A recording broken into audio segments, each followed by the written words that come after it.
আজকে আমাদের বিআইনের পক্ষ থেকে ট্রিট পেলাম, তাই চলে আসলাম আমাদের জাতীয় ক্যাফে। জাতীয় ক্যাফে এই কারণে বললাম, ক্যাফেটা ছিল বাসা থেকে অনেকটা কাছাকাছি, আর এতবার আসা হয়েছে এই ক্যাফেতে যা বলার বাইরে। এর জন্য ক্যাফেটার নাম দিয়েছি আমরা জাতীয় ক্যাফে। আর জাতীয় ক্যাফের জাতীয় খাবারটাও একটু পর দেখা যাবে। তো সবসময় দেখে আসলাম যে ঘুরতে গেলে নাকি মেয়েরা এই পিক তোলা নিয়ে ব্যস্ত থাকে, আর এইখানে দেখেন পাকনা বুড়াটা ছবি তোলার জন্য কতটা ব্যস্ত হয়ে গেছে। এইখানে নাকি দাঁড়িয়ে ছবি তুলবে, কিন্তু হাসি দিবে না। ওকে বলতেছে যে একটু হাসি দাও, কিন্তু ওই হাসবে না। আর এদিকে আমার মেয়েটাকে বললাম যে তুমিও দাঁড়াও, তোমাকে একটা ছবি তুলি, কিন্তু সে ছবি তুলবে না। মুখটাকে কেমন করে চলে গেল। তো এই হলো অবস্থা, একজন ছবি তোলা নিয়ে ব্যস্ত, আরেকজনকে বলতেছে ছবি তোলো, কিন্তু সে তুলবে না। তো আশেপাশে যেদিকেই তাকাই সেদিকেই দেখি ছবি আর ভিডিও করা নিয়ে সবাই ব্যস্ত। তো পাকনা বুড়াটার এখন ছবি তুলতে তুলতে গলা শুকাই গেছে, এখন বলতেছে আমি মজু খাবো। তাই চলে গেলাম ওদেরকে মজু কিনে দিতে।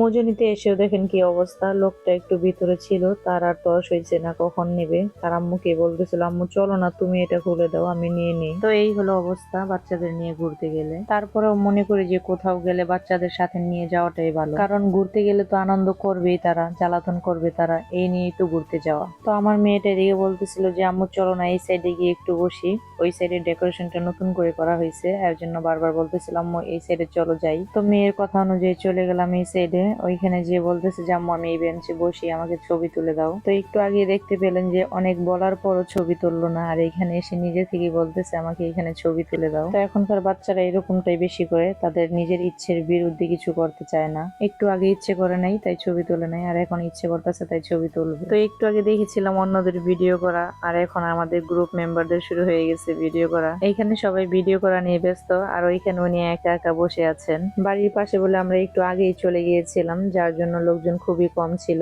বাড়ির পাশে থেকেও আগে চলে যাওয়ার কারণ হচ্ছে মেয়ের প্রাইভেট ছিল সন্ধ্যার দিকে, আর একটু লেট করে গেলে প্রাইভেটটা মিস হয়ে যেত। এমনিতে সচরাচর যেদিন স্কুল ছুটি থাকে সেদিনই যাওয়া হয়, কিন্তু আজকে হঠাৎ আসার কারণ হচ্ছে বিএনদের একটা বিশেষ দিন ছিল, আর সেই বিশেষ দিন উপলক্ষে আমাদেরকে ট্রিট দিয়েছে, এর জন্যই হঠাৎ করে আসা। আর কিছু মিস করা গেলেও ট্রিট তো আর মিস করা যায় না। তো যে উপলক্ষে ট্রিট দেওয়া, সেই উপলক্ষটি হচ্ছে বিআইনদের অ্যানিভার্সারি ছিল। তো তাদের জন্য অনেক অনেক দোয়া ও ভালোবাসা রইলো, সেই সাথে আরো দোয়া রইলো আল্লাহ বাঁচিয়ে রাখলে পরের বছরের অ্যানিভার্সারি ট্রিটটা যেন বিআই আর বিআইন একসাথে দিতে পারে। তো ওইদিকে সবাই ভিডিও নিয়ে ব্যস্ত, আর এদিকে আমাদের খাবার চলে আসছে। তাদেরকে বলতেছিলাম আপনারা আসলে আসেন, না আসলে নাই। আমি কিন্তু খাওয়া শুরু করে দিলাম, আসবে কিভাবে, ওইদিকে অ্যানিভার্সারি বলে কথা, তাই কাকে একটু ভিডিও করে দিচ্ছিল বিয়ানকে। তো এতক্ষণ যেহেতু সবাই ভিডিও করছে আর ছবি তুলছে, এখন তো বিয়ানকে একটু সময় দেওয়াই লাগে ভিডিও করার জন্য আর ছবি তোলার জন্য। তাই বিয়ানকে বললাম আপনিও ছবি তুলে আসেন, সমস্যা নাই, অপেক্ষা করতেছি। তো ভিডিও শুরুতে বলছিলাম জাতীয় ক্যাফের সাথে জাতীয় খাবারের কথা, আর সেই জাতীয় খাবারটি হচ্ছে এই তো বাচ্চাদের